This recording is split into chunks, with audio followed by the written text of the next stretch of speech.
Hey, y'all out there in YouTube land.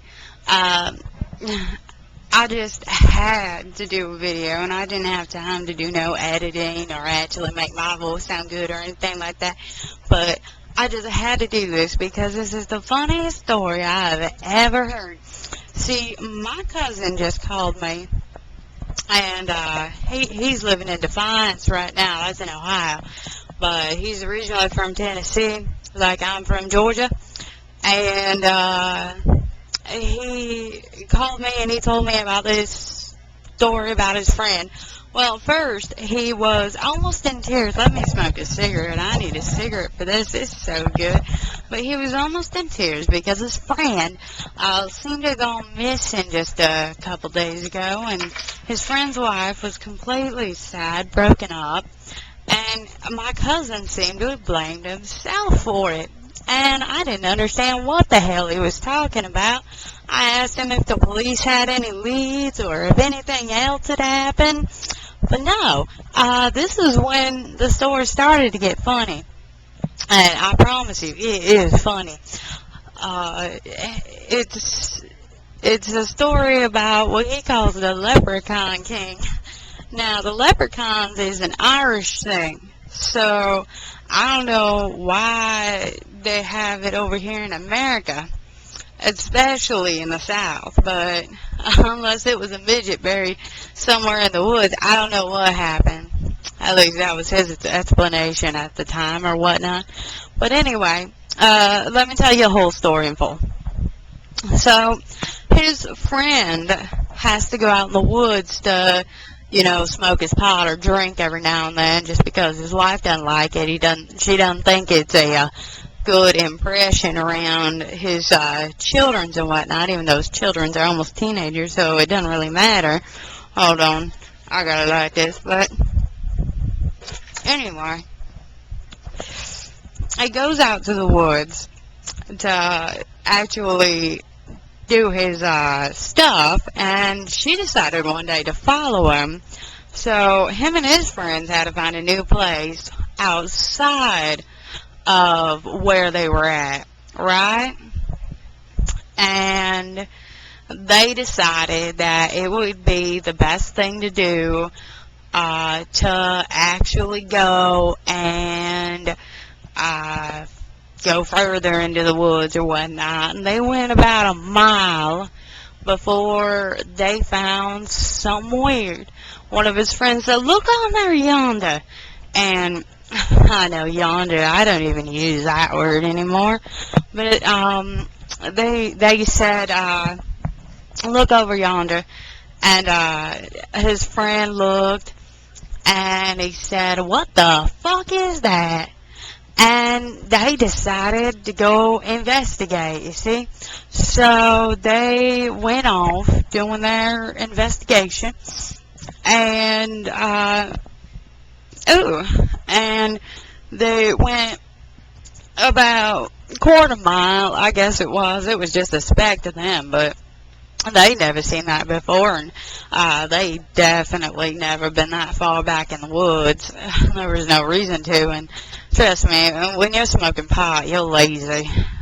Anyway, he goes back, and they all circle around it. There's about 5 of them there, and he was in the middle of the circle, and he's standing right in front of this tombstone that says, "Here lies the Leprechaun King." Shit, you know. Now, he didn't take any pictures because he didn't have his phone on him, so his wife couldn't ring him, and so my cousin couldn't ring him either. He didn't want no startlement while he was out there, so his wife could not find him at all, because if he could get tracked, she would track him. He had that GPS shit in his phone, and she did track him. So he didn't have his phone. His friends had phones, but they didn't want to take pictures because they thought it was disrespectful of the dead, and honestly, I guess it is. But then one of his friends pointed back behind the grave just a few feet to the trees and saw that there was a clearing in the trees, and he was like, "Look right there. Do you see that?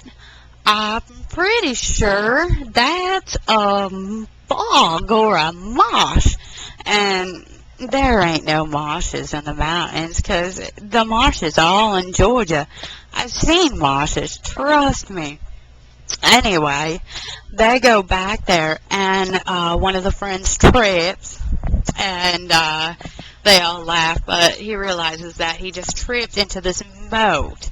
And this moat was encircling this tree thing, but the tree was really, really ugly and misformed, like something you'd see at a horror movie, like Slender Man or something. The only thing is it was a huge tree, and right at the bottom there was a hole, like a doorway to hell, they said.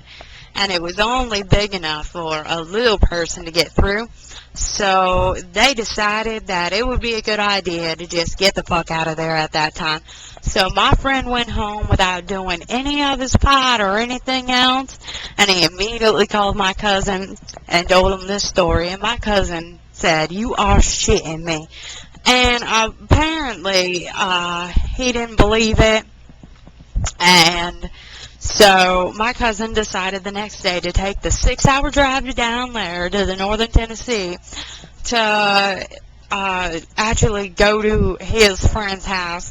And he went to the friends, and he actually got there at night. He went during midday because he had to say goodbye to his kids and all that, and his kids and his wife are all sad and all that, but they were okay. He was going to be gone for 2 days. And when he got there, he immediately said, "We got to go now." So they get all these huge flashlights, like lantern flashlights and shit, and glow sticks, so they can have them all around them. And it was a full moon out anyway, so they could see pretty good. And the woods weren't extremely covered in all their foliage yet, because it just got to spring around here, and it's not completely bloomed. So there was a good amount of light out in the forest, and they walked down, and they found it. And my cousin, he was amazed, and he had brought a shovel with him because he was going to dig this shit up. He did not believe it. He wanted to see a body. So he starts digging, and his friend completely refuses to dig, says, "No, fuck you, I'm not going to dig because I'm not going to get whatever's in there on me." So my cousin takes an hour and a half to do this because he's a house dad, so all he's lifted was his kids.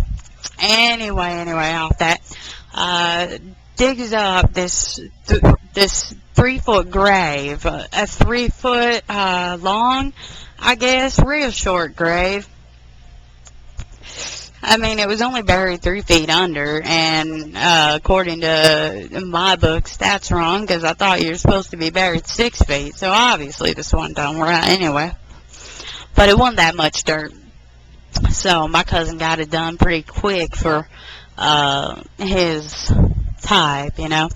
Anyway, he just didn't have the strength to open it, and by this time, his friend decided that it would be a good idea to help, because his friend just wasn't scared of this shit no more, because he'd already gone through to this point and they were done doing everything they could.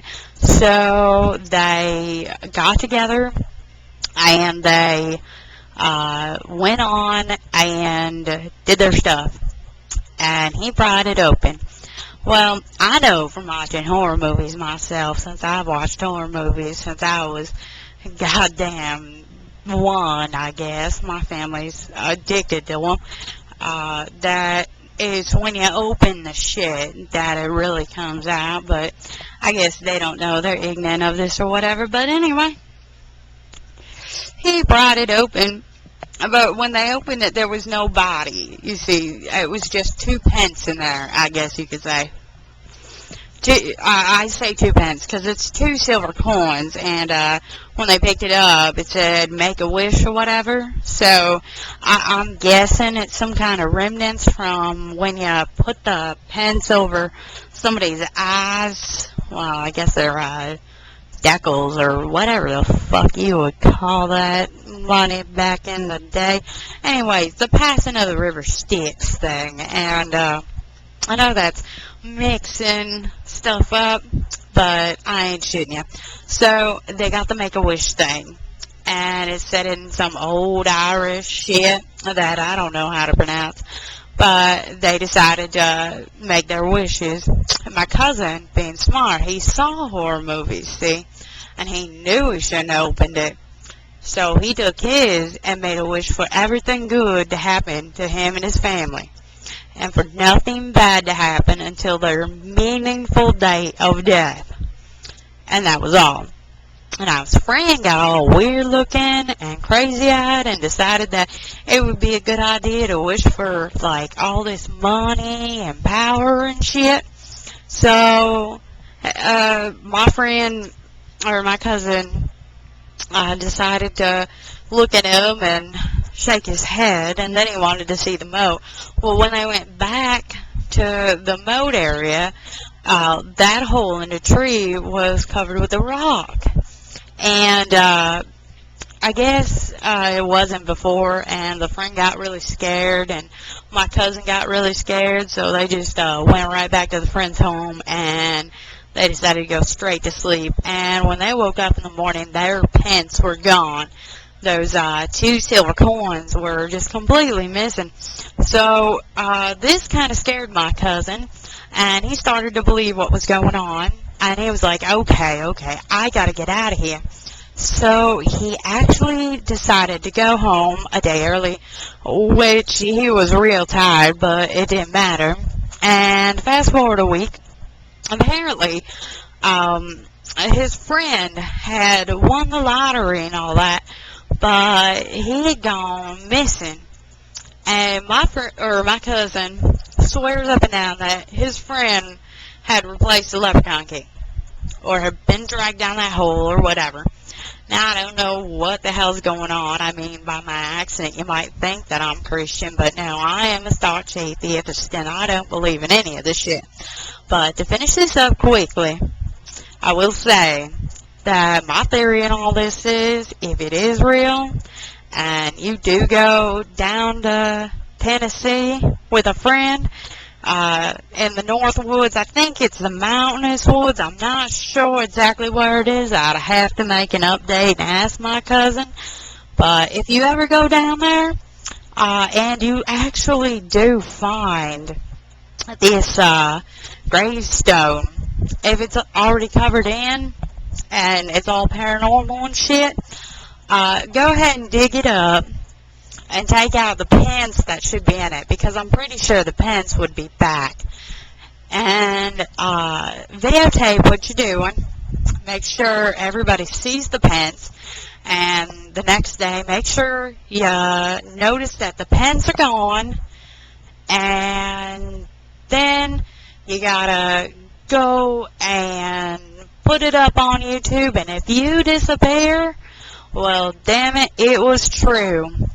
But I don't think it is. I think he just went off with half the money, because half the money was missing, and decided to leave his responsibilities, because that just sounds like the type of guy he is. But this has been Diabla, and I'm going to see y'all later. Bye.